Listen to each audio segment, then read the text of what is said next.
नमस्कार दोस्तों। स्वागत है आपके चैनल जी के वर्ल्ड में। आज है 4 मई। चलिए देखते हैं आज के सबसे महत्वपूर्ण करंट अफेयर्स एमसीक्यू। इनमें से कितना सही जवाब आप दे सकते हैं। पहला सवाल, हाल ही में ग्लोबल जेंडर गैप इंडेक्स में भारत का कौन सा स्थान रहा।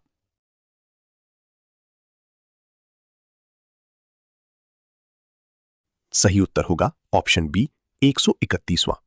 Bharat global gender gap index में 148 देशों में 131 रैंक पे है, जो पिछले साल से 2 पायदान नीचे है। इसके अलावा वर्ल्ड प्रेस फ्रीडम इंडेक्स 2026 में भारत का रैंक है 157th। World air quality index में भारत 4th रैंक पे है। दूसरा सवाल, 3 मई को कौन सा दिवस मनाया जाता है।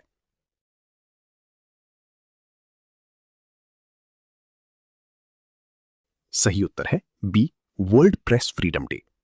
इसके साथ याद रखिए, वर्ल्ड लेबर डे 1 मई को, 8 मई को world red cross day, world no tobacco day 31 मई को, 12 मई इंटरनेशनल नर्स डे, 21 मई को नेशनल एंटी टेररिज्म डे मनाया जाता है। तीसरा सवाल, 3 मई 2026 के अनुसार हाल ही में खबरों में रही पद्मा डोरे पहल में पद्मा का क्या अर्थ है।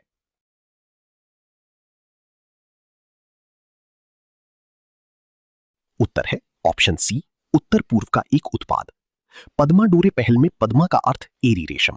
प्रश्न 4, 3 मई 2026 को मनाए जाने वाले विश्व प्रेस स्वतंत्रता दिवस की थीम क्या है।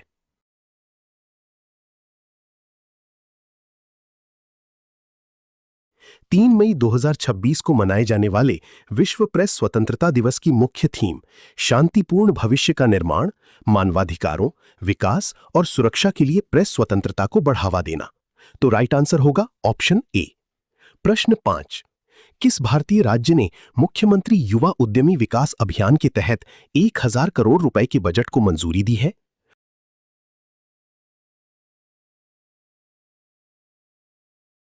उत्तर होगा ऑप्शन ए, उत्तर प्रदेश। उत्तर प्रदेश सरकार ने हाल ही में अपने बजट 2026-27 में मुख्यमंत्री युवा उद्यमी विकास अभियान के तहत 1000 करोड़ रुपए के बजट को मंजूरी दी है। इसका उद्देश्य शिक्षित बेरोजगार युवाओं को अपना उद्योग या व्यवसाय शुरू करने के लिए प्रोत्साहित करना। प्रश्न 6, हाल ही में भारत की F1 कार्यक्रम का ब्रांड एम्बेसडर किसे नियुक्त किया गया है।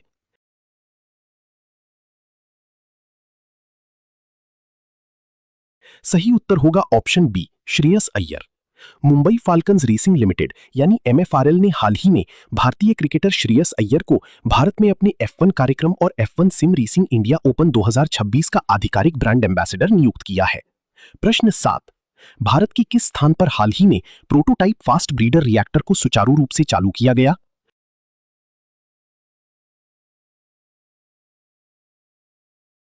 उत्तर होगा कलपक्कम, ऑप्शन डी। भारत में हाल ही में तमिलनाडु के कलपक्कम में स्थित प्रोटोटाइप फास्ट ब्रीडर रिएक्टर ने क्रिटिकलिटी हासिल की है, जिसे परमाणु ऊर्जा इकाई के सुचारू संचालन की दिशा में एक महत्वपूर्ण कदम माना जा रहा है।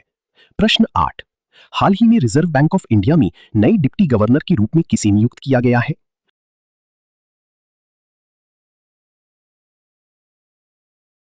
सही उत्तर होगा ऑप्शन बी, रोहित जैन। भारत सरकार ने रिजर्व बैंक ऑफ इंडिया में रोहित जैन को नया डिप्टी गवर्नर नियुक्त किया है। रिजर्व बैंक ऑफ इंडिया के वर्तमान गवर्नर हैं Sanjay Malhotra. Reserve bank of India की स्थापना हुई थी 1 अप्रैल 1935 को।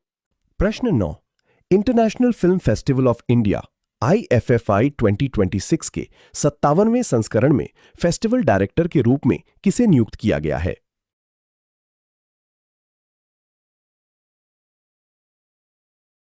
सही उत्तर है ऑप्शन सी, आशुतोष गोवारिकर।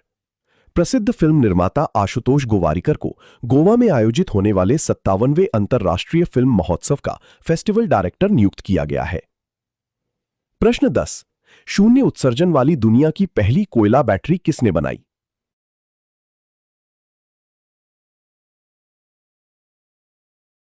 सही उत्तर है ऑप्शन ए, चीन।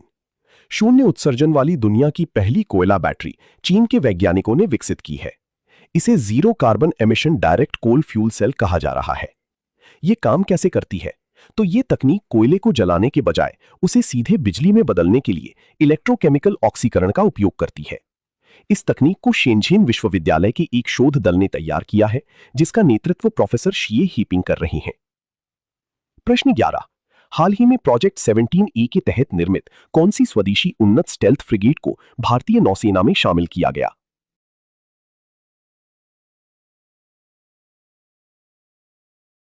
प्रोजेक्ट 17E के तहत निर्मित स्वदेशी उन्नत स्टेल्थ फ्रिगेट महेंद्रगिरी को मुंबई स्थित Mazagon dock ship builders limited द्वारा भारतीय नौसेना को सौंपा गया। तो राइट आंसर हो जाएगा ऑप्शन बी, महेंद्रगिरी।